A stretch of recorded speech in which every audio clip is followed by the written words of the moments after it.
Hello everyone, welcome to FOC classes. This video is for class 12 typography and computer application code 817. Students, जैसा कि आप जानते हैं हमने 2026 बोर्ड प्रिपरेशन सीरीज स्टार्ट की है जहां पर हमने पहले एम्प्लॉयबिलिटी स्किल्स का रिवीजन कंप्लीट कर लिया है एंड अब हम part be subject specific skills के सभी चैप्टर्स का क्विक रिवीजन कंप्लीट करेंगे। अगर आपको सिलेबस डिटेल में कंप्लीट करना है तो उसके लिए आपको वन शॉट वीडियो देखनी है जो आपको होम टैब पर भी मिल जाएंगे एंड साथ ही उसका लिंक आपको डिस्क्रिप्शन में भी गिवन है। इस वीडियो में हम यहाँ पर क्विक रिवीजन करने वाले हैं। So let us start the video. सबसे पहले स्टार्ट करते हैं चैप्टर 1 करेस्पॉन्डेंस के साथ। Now what is correspondence? Correspondence का मतलब है रिटन या डिजिटल कम्युनिकेशन। मतलब आप कोई लेटर भेजते हैं या फिर ईमेल भेजते हैं, उससे आप कम्युनिकेट कर रहे हैं, वो सब करेस्पॉन्डेंस का पार्ट होता है। यहाँ पर हम 3 टाइप्स के करेस्पॉन्डेंस के बारे में पढ़ रहे हैं, personal, business and official correspondence. And इस चैप्टर में स्पेसिफिकली हम बिजनेस एंड ऑफिशियल करेस्पॉन्डेंस को डिस्कस करेंगे। सबसे पहले हमें 7 C's प्रिंसिपल याद रखना है। जब भी कोई अच्छा बिजनेस लेटर लिखना है, मतलब अच्छे से यहाँ क्या मतलब है, एक ऐसा बिजनेस लेटर जो हमारे कम्युनिकेशन को कंप्लीट कर पाए, मतलब जो हम बताना चाहते हैं, जो हम कम्युनिकेट करना चाहते हैं, वो मैसेज प्रॉपरली बता पाए। ऐसा बिजनेस लेटर लिखने के लिए हमें 7 C's प्रिंसिपल को फॉलो करना होगा। Clarity, completeness, conciseness, consideration, correctness, courtesy and concentration, ये सभी हमें फॉलो करने हैं। Now coming to the next topic, business correspondence. ये करेस्पॉन्डेंस का ही एक पार्ट है जहां पर हम स्पेसिफिकली एक बिजनेस की बात कर रहे हैं। अब हम जानते हैं बिजनेस में डिफरेंट पार्ट्स हो सकते हैं, डिफरेंट डिपार्टमेंट्स हो सकते हैं। ऐसे डिफरेंट डिपार्टमेंट्स या ऑर्गेनाइजेशंस के बीच जब कम्युनिकेशन होगा, या फिर ऑर्गेनाइजेशन के अंदर, मतलब एक ही डिपार्टमेंट में जूनियर सीनियर इस तरह से जो उनके बीच में कम्युनिकेशन होगा, तो किसी भी तरह का कम्युनिकेशन जो एक बिजनेस में हो रहा है वही है बिजनेस करेस्पॉन्डेंस। एंड ये यूजुअली लेटर हेड के थ्रू किया जाता है एंड इसका पर्पस है कि हम यहाँ पर अपने बिजनेस को एक्सपैंड कर पाएं, अपने रिलेशंस को अच्छे से मेंटेन कर पाएं एंड चीजों को प्रॉपरली कम्युनिकेट कर पाएं। Okay, now the next topic, styles of business letters. 3 main styles होते हैं, इंडेंटेड, ब्लॉक और fully blocked and semi block style. सबसे पहले जब हम बात करेंगे इंडेंटेड स्टाइल की, यहाँ पर हर एक पैराग्राफ की फर्स्ट लाइन इंडेंटेड होती है। इंडेंटेड होने का मतलब क्या है? अब देखिए, यहाँ पर जो आपके सामने टेक्स्ट लिखा हुआ है, इसमें आप देख सकते हैं कि ये वन यहाँ पर लिखा है, बट इसकी जो नेक्स्ट पॉइंट है ये यहाँ पर है। तो ये किस वजह से है? ये है इंडेंटेशन की वजह से। तो इसी चीज को हम कहते हैं इंडेंटेशन। ओके, जब आप इंडेंटेशन का यूज करते हैं तो उससे आपका जो टेक्स्ट जो आपने लिखा है वो ज्यादा रीडेबल होता है, उसकी जो क्लैरिटी है वो एनहांस होती है।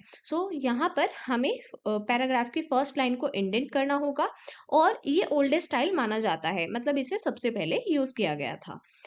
देन नेक्स्ट इज ब्लॉक और फुली ब्लॉक्ड स्टाइल। मतलब यहाँ पर सभी लाइंस लेफ्ट मार्जिन से स्टार्ट होती हैं एंड ये सबसे ज्यादा यूज किया जाता है, इसे अमेरिकन स्टाइल भी कहते हैं। Then semi block style. अब यहाँ पर हमने 2 टाइप के जो डिस्कस किए हैं स्टाइल, इन दोनों का मिक्स होगा ये। तो यहाँ पर जो पैराग्राफ है वो लेफ्ट मार्जिन से स्टार्ट होगा, बट जो बाकी पार्ट होंगे वो इंडेंटेड स्टाइल में लिखे जाएंगे। ये सबसे ज्यादा पॉपुलर है और ये बैलेंस्ड है, ना ही इसमें फुल्ली ब्लॉक करेंगे और ना ही इसमें फुल्ली इंडेंटेड करेंगे। तो इसमें दोनों का मिक्स होता है, इसलिए इसे बैलेंस्ड लुक कहा जाता है। Now the next topic, official correspondence means ऐसा फॉर्मल कम्युनिकेशन जो गवर्नमेंट ऑफिसेज या डिपार्टमेंट्स के बीच में होता है। जब हमने बात की बिजनेस करेस्पॉन्डेंस की, तो वहां पर कैसा भी बिजनेस हो सकता है, बट जब हम ऑफिशियल करेस्पॉन्डेंस की बात कर रहे हैं तो यहाँ पर नेसेसरीली हम गवर्नमेंट ऑफिसेस की बात करते हैं, जो वहां पर फॉर्मल कम्युनिकेशन हो रहा है उसकी बात यहाँ पर की जा रही है। तो यहाँ पर किसी तरह का पर्सनल टोन यूज नहीं किया जाएगा एंड डिग्निटी एंड एक्यूरेसी के साथ लिखा जाएगा, क्योंकि ये ऑफिशियल कम्युनिकेशन है। ओके, इसके डिफरेंट टाइप्स हैं, official letter, memo, office order, demi official जिसे डीओ लेटर भी कहते हैं, office note, circular, notification, endorsements. अब यहाँ पर हम कुछ की फॉर्मेट्स डिस्कस करेंगे एंड जैसा कि मैंने आपको शुरू में बताया था, ये रिवीजन वीडियो है, तो यहाँ पर हम हर एक चीज को डिटेल में कवर नहीं कर रहे हैं, सिर्फ क्विक रिवीजन के पर्पज से मोस्ट इंपॉर्टेंट चीजों को कवर कर रहे हैं। ओके, सो सबसे पहले मेमोरेंडम, जिसे हम मेमो भी कहते हैं, ये इंटर ऑफिस कम्युनिकेशन के लिए यूज होता है।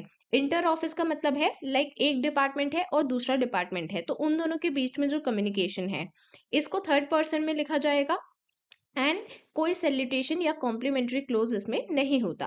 रूटीन मैटर्स का मतलब है जैसे लीव, सैलरी, किसी तरह का नोटिस, इस तरह के पर्पस के लिए यूज किया जाता है memorandum. Okay, then office order, ये कोई कॉम्पिटेंट अथॉरिटी इशू करती है, मतलब जिसके पास ये अथॉरिटी है कि वो इस तरह का ऑर्डर इशू कर सकते हैं एंड ये ट्रांसफर, प्रमोशन, इंस्ट्रक्शन जैसे पर्पस के लिए यूज किया जाता है एंड ये डाउनवर्ड कम्युनिकेशन के लिए होगा। डाउनवर्ड मतलब जो सीनियर अथॉरिटी है वो अपने जूनियर्स को ये इस तरह का कम्युनिकेशन प्रोवाइड करते हैं। सो ये सिर्फ सीनियर लेवल से ही आएगा, इसलिए हमने इसे कहा है डाउनवर्ड कम्युनिकेशन एंड इसे भी हम थर्ड पर्सन में लिखते हैं। देन डेमी ऑफिशियल लेटर, ये फर्स्ट पर्सन में लिखा जाएगा, मीन्स आई, इस तरह से आपको ये स्टार्ट करना है एंड पर्सनल टोन इसमें रख सकते हैं बट ऑफिशियल पर्पस से ही रखना है एंड कोई सब्जेक्ट लाइन नहीं होगी। ये जनरली हम क्विक डिसीजंस के लिए यूज करते हैं और इसमें सीक्रेसी मेंटेन करनी होगी। देन ऑफिस नोट होता है हॉरिजॉन्टल कम्युनिकेशन के लिए, मतलब जो आपके साथ काम कर रहे हैं, जो आपके इक्वल रैंक पर ऑफिसर्स हैं या डिपार्टमेंट्स हैं, उनके साथ जब कम्युनिकेशन किया जाता है, इसमें किसी तरह का सैल्यूटेशन या क्लोज नहीं होगा एंड ये ओपिनियंस या सजेशंस के पर्पज से लिखा जाता है। Okay, so with this we have completed revision of chapter 1। Now let us move to chapter 2, manuscript.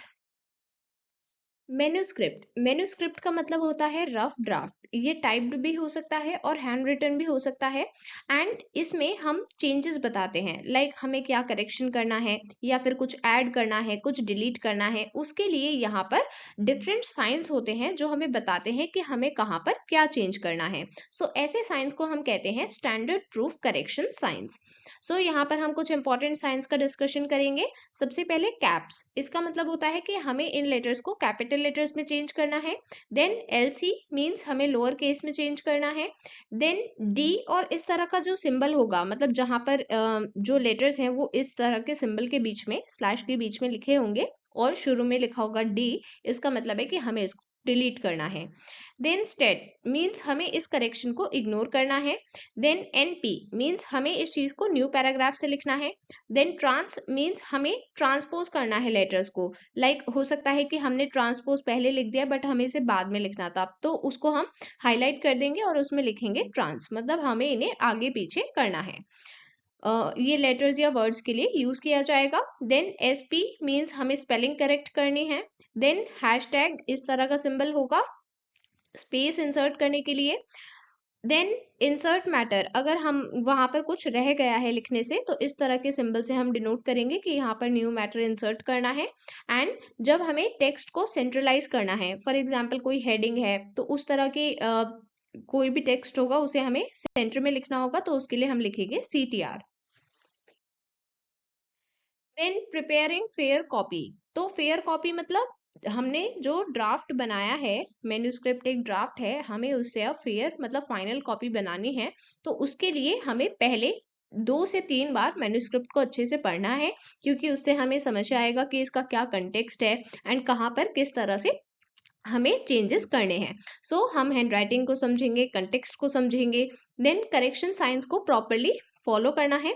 हमने जो भी करेक्शन साइन सीखे हैं उन्हें ध्यान में रखना है, कहाँ पर किस तरह का करेक्शन साइन है, उसका क्या मतलब है। एंड डिक्शनरी या स्पेल चेक का भी यूज करें, क्योंकि हो सकता है कि कहीं पर कोई स्पेलिंग मिस्टेक हो एंड कोई भी वर्ड आपको गेस वर्क से, मतलब अपने आप गेस करके कि ये तो यही होगा, वो ऐसे नहीं टाइप करना है। एंड अपनी फाइनल कॉपी को मैन्युस्क्रिप्ट से जरूर कंपेयर करें। सो इस तरह से आप फेयर कॉपी प्रिपेयर कर सकते हैं। So with this we have completed chapter 2। Now let us proceed to chapter 3, Excel. सबसे पहले कुछ बेसिक्स की बात करेंगे। एक्सेल एक स्प्रेडशीट सॉफ्टवेयर है जो माइक्रोसॉफ्ट ने प्रोवाइड किया है। ये हम कैलकुलेशंस, चार्ट्स, एनालिसिस के लिए यूज करते हैं एंड यहाँ पर इजीली कैलकुलेशन परफॉर्म की जा सकती है with the help of formula and function. जब हम फॉर्मूला एंड फंक्शन का यूज करते हैं तो इसका फायदा ये है कि वैल्यू अपने आप रिकैलकुलेट हो जाएगी अगर सोर्स में डेटा चेंज किया जाता है। Then workbook and worksheet. So जो आप न्यू स्प्रेडशीट बनाते हैं उसे हम कहते हैं वर्कबुक। वो पूरी एक एक्सेल फाइल होती है एंड उसके अंदर डिफरेंट वर्कशीट्स होती हैं।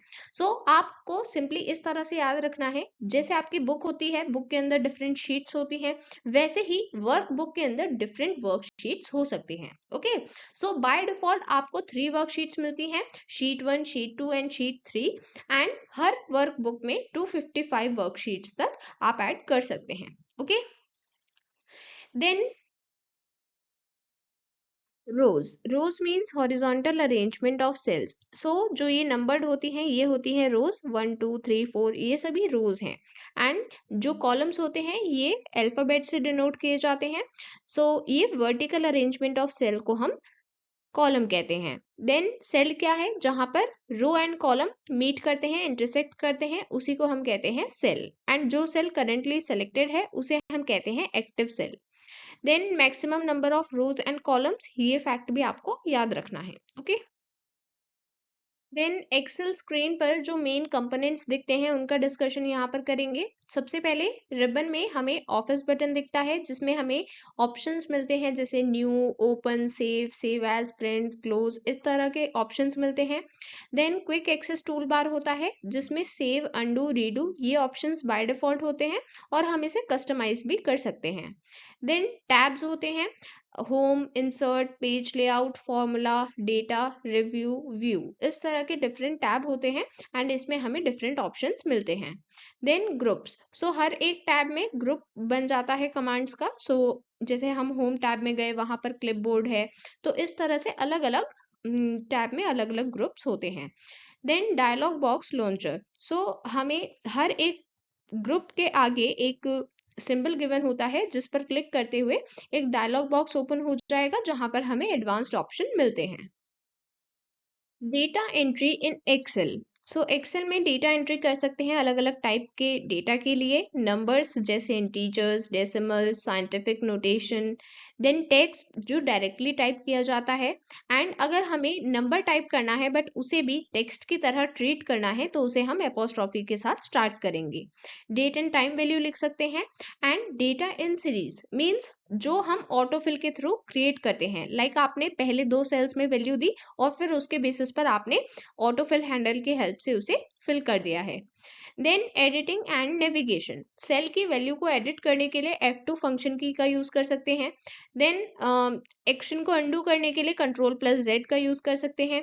अगर फाइंड एंड रिप्लेस करना है, मतलब कोई भी पर्टिकुलर वैल्यू फाइंड करनी है, उसको किसी दूसरी वैल्यू से रिप्लेस करना है, इसके लिए ऑप्शंस मिलते हैं एडिटिंग ग्रुप में। इस ऑप्शन को सेलेक्ट करेंगे एंड फिर वहां पर डायलॉग बॉक्स ओपन हो जाएगा। Then page setup. सो इसके लिए हम जाएंगे पेज लेआउट टैब के पेज सेटअप ग्रुप में। यहाँ पर हमें ऑप्शंस मिलते हैं मार्जिन्स, जिसमें हम top, bottom, left, right margin set कर सकते हैं।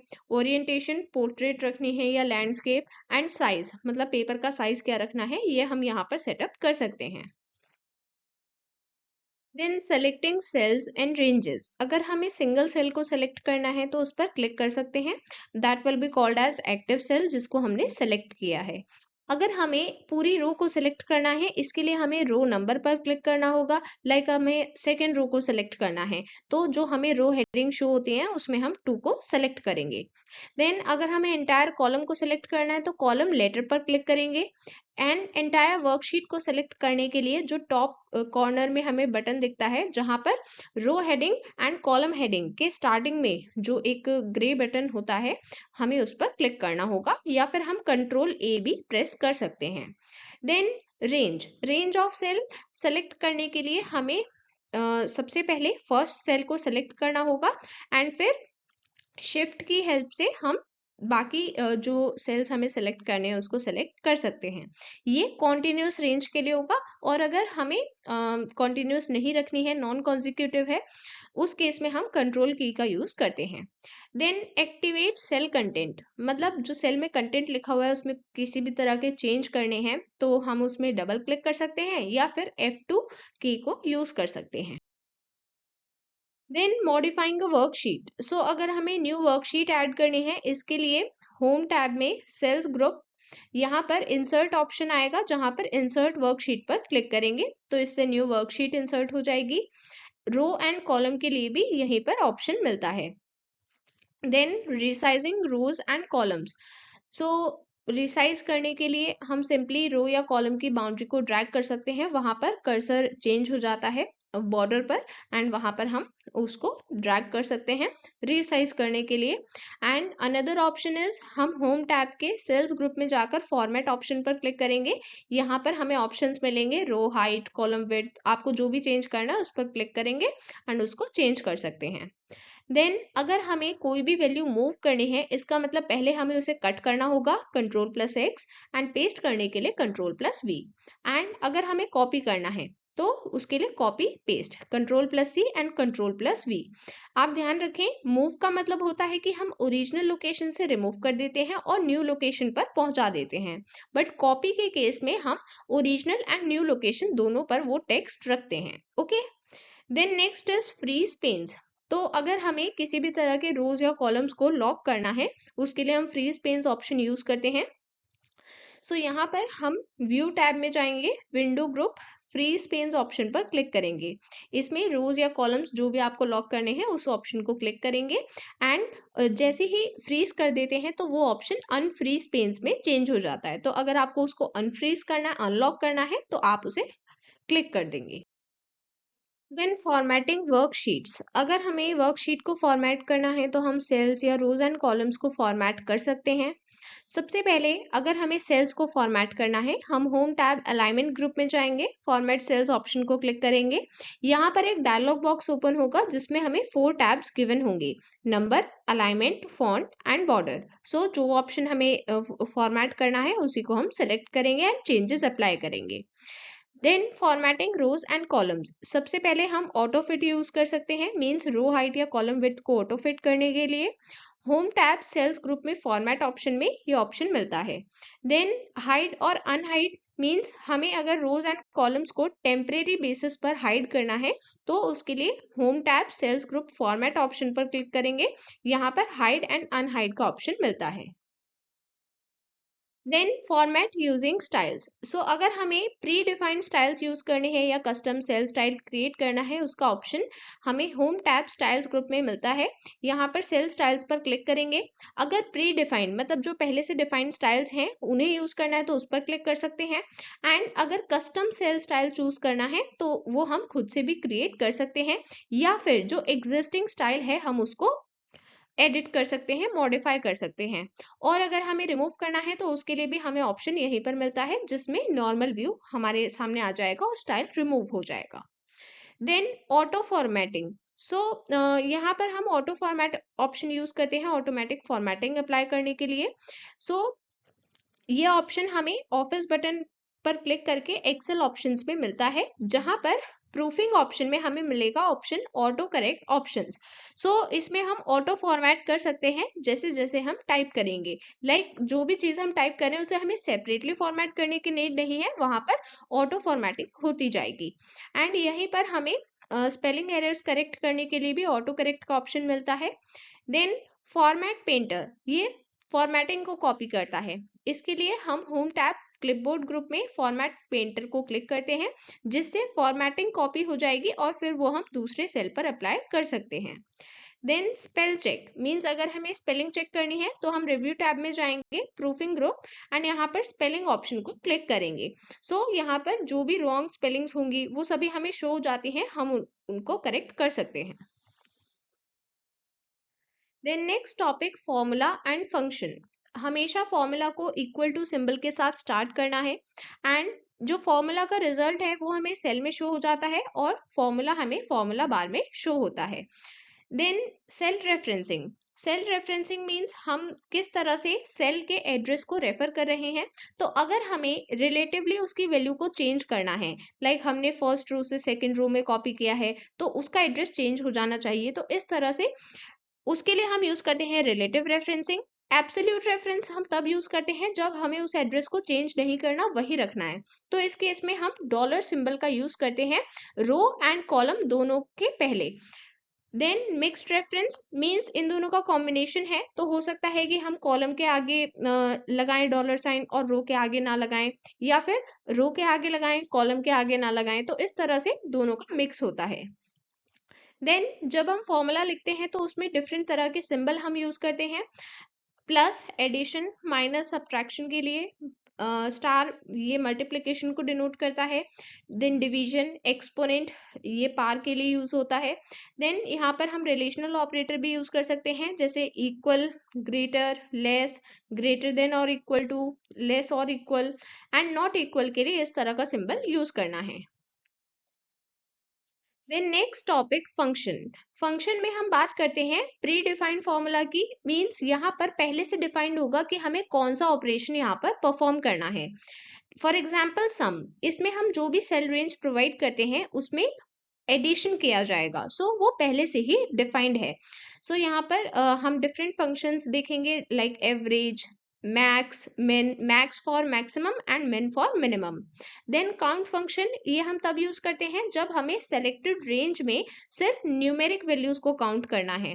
देन काउंट इफ, ये हम तब यूज करते हैं जब नंबर ऑफ सेल्स काउंट तो करने हैं बट जो एक गिवन कंडीशन को सेटिस्फाई करते हैं। तो यहाँ पर रेंज भी दी जाएगी और एक कंडीशन भी दी जाएगी। तो जो सेल्स वो कंडीशन सेटिस्फाई करते हैं सिर्फ उन्हीं को काउंट किया जाता है। देन सम इफ, ये उन्हीं वैल्यूज को ऐड करता है जो एक पर्टिकुलर कंडीशन को सेटिस्फाई करते हैं जो यहाँ पर गिवन होगी। Then next topic charts. So जब हमें पिक्टोरियल रिप्रेजेंटेशन देना है डेटा के लिए तो हम चार्ट्स यूज कर सकते हैं। चार्ट क्रिएट करने के लिए सबसे पहले हम डेटा एंटर करते हैं वर्कशीट में, इस डेटा को सिलेक्ट करते हैं एंड देन इंसर्ट टैब में चार्ट टाइप को सिलेक्ट करते हैं। लेआउट अप्लाई करेंगे, लेबल्स ऐड करेंगे, स्टाइल चेंज कर सकते हैं अगर चाहते हैं तो, एंड चार्ट को मूव करेंगे, चार्ट टाइप चेंज कर सकते हैं एंड देन फाइल को सेव करेंगे। Then there are different types of chart: column chart, bar chart, area chart, line chart and pie chart. So जिस तरह का रिप्रेजेंटेशन हमें चाहिए, जो ज़्यादा एक्यूरेट है हमारे डेटा के अकॉर्डिंग, हम वही चूज करते हैं। Then components of a chart. So कोई भी चार्ट हम सेलेक्ट करते हैं उसमें डिफरेंट कंपोनेंट्स होते हैं, जैसे chart title, X axis title, Y axis title. Then data labels, ये एक्चुअल वैल्यू दिखाते हैं। देन लेजेंड्स, ये हमें एक्सप्लेन करते हैं कि जो कलर या पैटर्न हमने चार्ट में यूज किया है उसका मीनिंग क्या है। देन ग्रिड लाइंस, जो हॉरिजॉन्टल या वर्टिकल लाइंस होती हैं, जो हमें हेल्प करती हैं वैल्यूज को एक्यूरेटली कंपेयर करने में। देन टिक मार्क्स, ये स्मॉल मार्क्स होते हैं एक्सेस पर जो हमें स्केल इंटरवल शो करते हैं, लाइक 10, 20, 30, इस तरह से जो वैल्यू वहां पर मार्क्ड होती हैं एक्सेस पर, उन्हें हम कहते हैं टिक marks. So with this, we have completed chapter 3 revision. Now let us proceed to chapter 4, PowerPoint. PowerPoint एक प्रेजेंटेशन सॉफ्टवेयर है जो माइक्रोसॉफ्ट प्रोवाइड करता है प्रेजेंटेशन बनाने के लिए।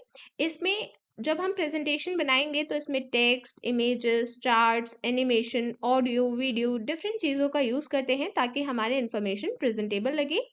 एंड जो फाइल हम पावर पॉइंट में बनाते हैं हम उसे प्रेजेंटेशन कहते हैं। इसमें डिफरेंट स्लाइड्स होती हैं। So presentation is a collection of slides. हम इसमें मल्टीपल स्लाइड्स ऐड कर सकते हैं, हर एक स्लाइड में डिफरेंट चीज़ें ऐड कर सकते हैं, जैसे text, multimedia, chart, labels. Then shortcut to add slide, अगर हमें न्यू स्लाइड ऐड करनी है इसके लिए शॉर्टकट होता है Ctrl+M, एंड ये इंपॉर्टेंट है, एग्जाम में पूछा जा सकता है।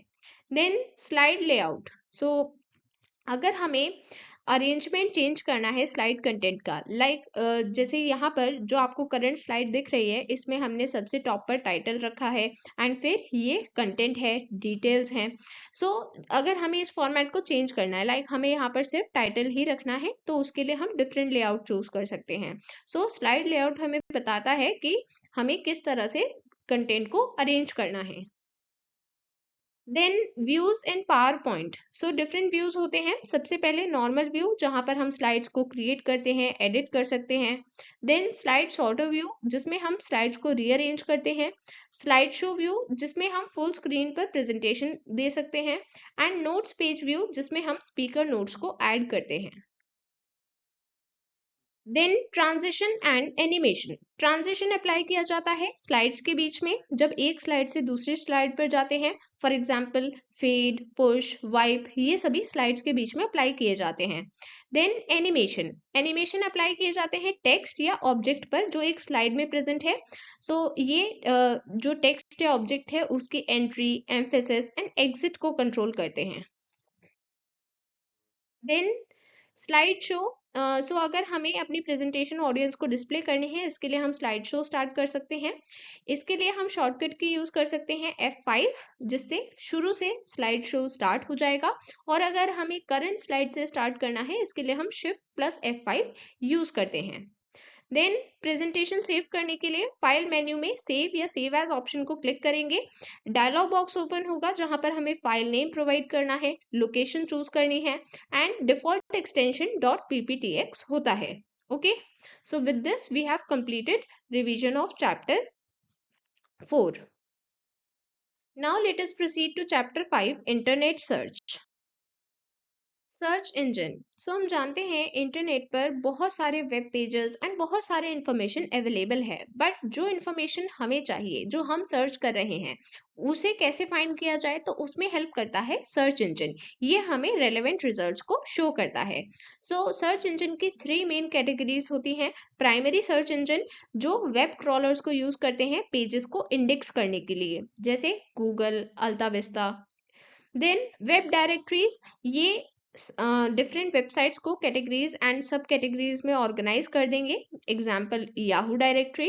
देन मेटा सर्च इंजन, ये अपनी क्वेरी दूसरे सर्च इंजन को भेजते हैं और फिर वहां से रिजल्ट कंबाइन करके हमें प्रोवाइड करते हैं, example Dogpile, MetaCrawler.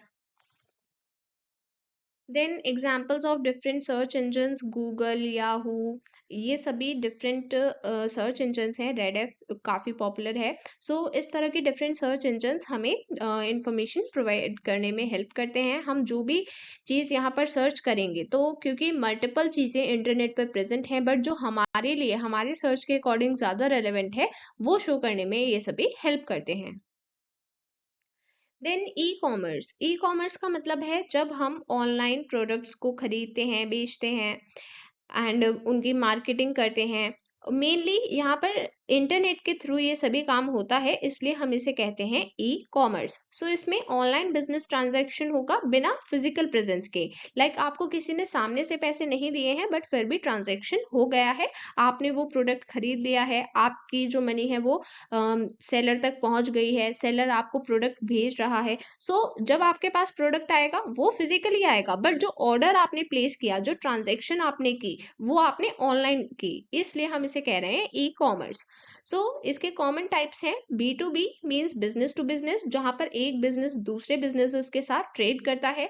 Then business to consumer, जहां पर बिजनेस कंज्यूमर्स को सेल करता है। देन कंज्यूमर टू कंज्यूमर, जहां पर कंज्यूमर्स एक दूसरे को सेल करते हैं। एंड कंज्यूमर टू बिजनेस, जहां पर कंज्यूमर अपनी सर्विसेज बिजनेस को प्रोवाइड करता है। सो ये 4 मेन टाइप्स होते हैं। देन ई बिजनेस, ये एक ब्रॉडर कंसेप्ट है। ई कॉमर्स इसका एक सब पार्ट होता है। ओके, सो ई बिजनेस में हम बिजनेस के सभी प्रोसेस को, सिर्फ ट्रांजेक्शन को ही नहीं, सिर्फ ऑर्डर प्लेस करने को ही नहीं, हर प्रोसेस को हम यहाँ पर ऑनलाइन करते हैं इलेक्ट्रॉनिकली, इसलिए हम इसे कहते हैं ई बिजनेस। सो ई बिजनेस का एक सब पार्ट, एक सब कैटेगरी होती है ई कॉमर्स। ओके, सो ई बिजनेस में customer service, supply chain, internal operation, ये सभी प्रोसेसेस इंक्लूड होते हैं। वेयर एज ई कॉमर्स में हम बेसिकली ऑनलाइन ट्रांजेक्शन्स की बात करते हैं, ऑनलाइन ऑर्डर प्लेस करना, ऑनलाइन बाइंग, ऑनलाइन सेलिंग, इन सभी चीजों की बात करते हैं। Okay, so with this we have completed chapter 5। Now let us proceed to chapter 6, email. Email means electronic mail. ये एक ऐसा मेथड है जिसमें आप मैसेजेस ऑनलाइन सेंड करते हैं। लाइक आपने मैसेज भेजा, वो सामने वाले को डिलीवर हो गया, फिर वो आपको रिप्लाई कर सकता है। सो यहाँ पर हम ऑनलाइन मेल्स को डिलीवर करते हैं, इसमें किसी पेपर या फिजिकल डिलीवरी की रिक्वायरमेंट नहीं होती। सो ये इंपॉर्टेंट है क्योंकि ये फास्ट कम्युनिकेशन होगा। आपने यहाँ से मैसेज भेजा, आपके पास इंटरनेट है, सामने वाले के पास इंटरनेट है, आपने भेजा, उसने रिसीव कर लिया। सो फास्ट कम्युनिकेशन होगा, आपको डेज या मंथ्स का वेट नहीं करना। देन मास मेलिंग मीन्स एक ही टाइम पर आप मल्टीपल रेसिपिएंट्स को ये मेल भेज सकते हैं। एंड रिकॉर्ड कीपिंग, सो जब हम कोई भी फॉर्मल कम्युनिकेशन करते हैं तो ईमेल को भी फॉर्मल कम्युनिकेशन का ही पार्ट माना जाता है, क्योंकि हम इसे फ्यूचर रेफरेंस के लिए यूज कर सकते हैं।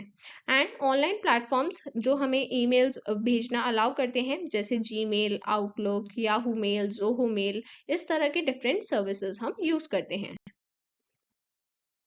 Opening an email account using Gmail, so Gmail account setup करने के लिए हमें Google account sign up page पर जाना है। सबसे पहले हम personal details like user name, name, password enter करेंगे। देन मोबाइल कोड के थ्रू वेरीफाई करेंगे। जब हमारा सेटअप कंप्लीट हो जाएगा, इसके बाद इनबॉक्स ओपन होगा एंड हम ईमेल सर्विसेज को एक्सेस कर सकते हैं। कंपोजिंग एन ईमेल, सो जीमेल में न्यू ईमेल लिखने के लिए हमें कंपोज बटन पर क्लिक करना है, जिसमें एक पेंसिल का सिंबल होता है, हमें उस पर क्लिक करना है। देन सबसे पहले हमें रेसिपिएंट मींस जो रिसीवर है उसका एड्रेस लिखना है टू फील्ड में। देन सब्जेक्ट में हम एक टॉपिक मेंशन करते हैं कि ये मेल किस चीज़ के लिए है। एंड बॉडी में हम अपना मैसेज लिखते हैं। यहाँ पर हम डिफरेंट फॉर्मेटिंग ऑप्शंस का भी यूज कर सकते हैं, like bold, italic, underline, font style, size, colour text, ये सभी ऑप्शंस हमें यहाँ पर मिलते हैं। देन हम इसके साथ अटैचमेंट भी क्लिक कर सकते हैं। इसके लिए पेपर क्लिप आइकन पर क्लिक करें एंड जो डॉक्यूमेंट इमेजेस आपको अटैच करने हैं इसके साथ, वो अटैच कर सकते हैं। एंड अटैचमेंट लगाने के बाद सेंड पर क्लिक करेंगे ताकि मेल रेसिपिएंट के पास डिलीवर हो जाए।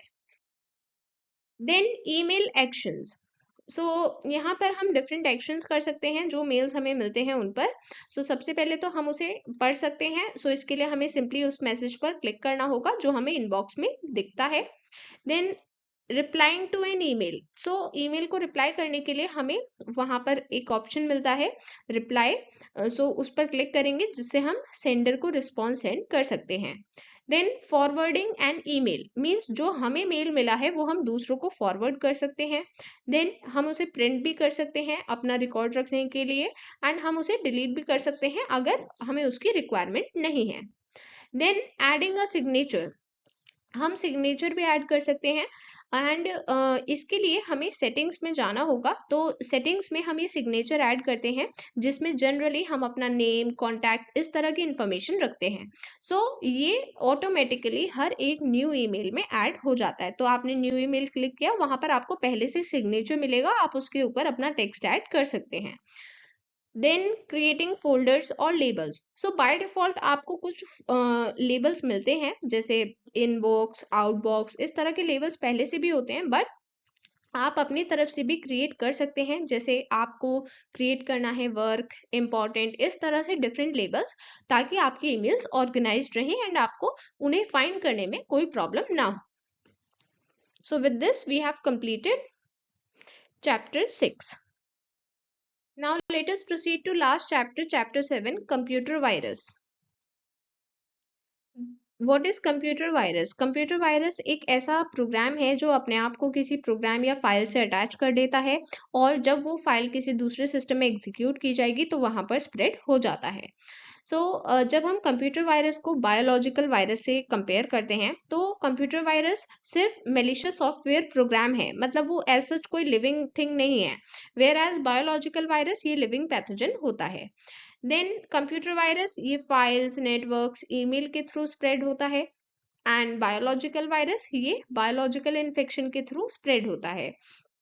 बायोलॉजिकल वायरस को लिविंग ऑर्गेनिज्म की रिक्वायरमेंट होगी, एंड कंप्यूटर वायरस को कंप्यूटर फाइल या प्रोग्राम की रिक्वायरमेंट होगी।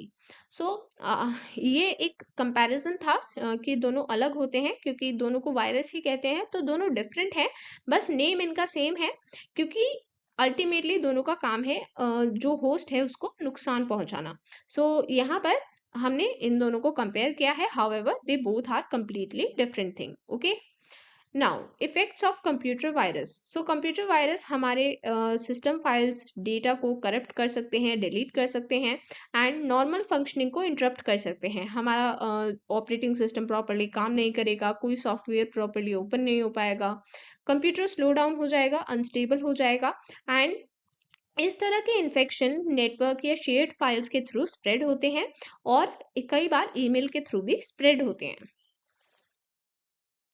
Then there are different types of computer virus. सबसे पहले बूट सेक्टर वायरस। ये बूट सेक्टर को इन्फेक्ट करता है एंड ये ऑपरेटिंग सिस्टम के लोड होने से पहले ही रन हो जाता है, बट अब ये इतना कॉमन नहीं रहा है।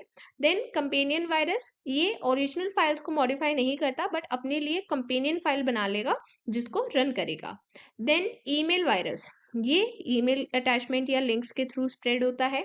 देन लॉजिक बॉम्ब, मीन्स जब कोई पर्टिकुलर कंडीशन या कोई ट्रिगर होगा तभी ये एग्जीक्यूट होता है और ये रेप्लिकेट नहीं करेगा, मतलब अपने आप की कॉपी नहीं बनाएगा। देन मैक्रो वायरस, ये डॉक्यूमेंट या फाइल्स को इन्फेक्ट करता है जो मैक्रोस को सपोर्ट करते हैं, जैसे वर्ड, एक्सेल, इस तरह की files. Then cross site scripting virus, ये मेलिशियस कोड को वेब एप्लीकेशंस में इंजेक्ट कर देता है ताकि ये यूजर के वेब ब्राउजर में एग्जीक्यूट हो पाए। देन वर्म, ये खुद को रेप्लिकेट करती है, मतलब खुद की कॉपी बनाती है और ये इंडिपेंडेंटली नेटवर्क्स में स्प्रेड हो जाती है, जिसकी वजह से ये सिस्टम रिसोर्सेज को कंज्यूम करेगी एंड हेंस जो नॉर्मल फंक्शनिंग है उसको डिस्टर्ब कर देगी। देन ट्रोजन हॉर्स, ये अगेन एक मेलिशियस सॉफ्टवेयर है जो अपने आप को एक सही सॉफ्टवेयर की तरह दिखाता है, बट ये एक्चुअल में अपने कोई कॉपी नहीं बनाएगा बट ये हार्मफुल एक्शंस करेगा जिससे हमारे सिस्टम को खतरा होता है एंड हमारी इंफॉर्मेशन भी लीक हो सकती है। Then operating system can be vulnerable due to software bugs, lack of security updates and unsafe user action. Means different operating system मतलब हर कोई अलग operating system use करता है, कोई Mac operating system use कर रहा है, कोई Windows, कोई Linux, कोई Unix, इस तरह से हर कोई अलग अलग ऑपरेटिंग सिस्टम को यूज करता है, बट वहां पर वायरस आएगा या नहीं ये अलग अलग चीजों पर डिपेंड करता है। हो सकता है कि आपने जो सॉफ्टवेयर डाउनलोड किया है उसमें कोई बग है, या फिर आपने सिक्योरिटी अपडेट नहीं किया, या फिर कोई भी अननोन फाइल अटैचमेंट ओपन कर ली है जो आपको ईमेल के थ्रू मिली है, तो इस तरह के एक्शन से भी आपके सिस्टम में वायरस आ सकता है। देन प्रोटेक्शन फ्रॉम वायरस, तो वायरस से प्रोटेक्शन रखने के लिए हमें सबसे पहले तो एंटीवायरस सॉफ्टवेयर इंस्टॉल कर लेना चाहिए जो ऑटोमेटिकली वायरस को डिटेक्ट करता है, रिमूव कर देता है। कुछ पॉपुलर एंटीवायरस सॉफ्टवेयर हैं Norton antivirus, McAfee, quick heal, इस तरह के डिफरेंट एंटीवायरस सॉफ्टवेयर्स मार्केट में अवेलेबल हैं। हमें एंटीवायरस सॉफ्टवेयर को इंस्टॉल एंड अपडेटेड रखना चाहिए सो दैट वो नए थ्रेड्स को भी रिकॉग्नाइज कर पाए। एंड कोई भी ईमेल अटैचमेंट जो अननोन सेंडर से आया है जिसे आप जानते नहीं हैं, आप श्योर नहीं हैं, ऐसे अटैचमेंट्स या डाउनलोड्स को ओपन ना करें। एंड स्कैनिंग एक्सटर्नल स्टोरेज, आप जब भी कोई यूएसबी ड्राइव यूज कर रहे हैं उसको पहले स्कैन कर लें यूज करने से पहले। एंड ऑपरेटिंग सिस्टम और एप्लीकेशंस को अपडेटेड रखें। इस तरह के कुछ बेसिक स्टेप्स हमें फॉलो करने चाहिए वायरस से प्रोटेक्टेड रहने के लिए। Okay, so with this we have completed this chapter as well as the complete revision video. So next video में हम sample paper discuss करेंगे and question paper discuss करेंगे। इसका schedule आपको post app पर given है। So we'll meet you soon in the next video. Till then, bye everyone.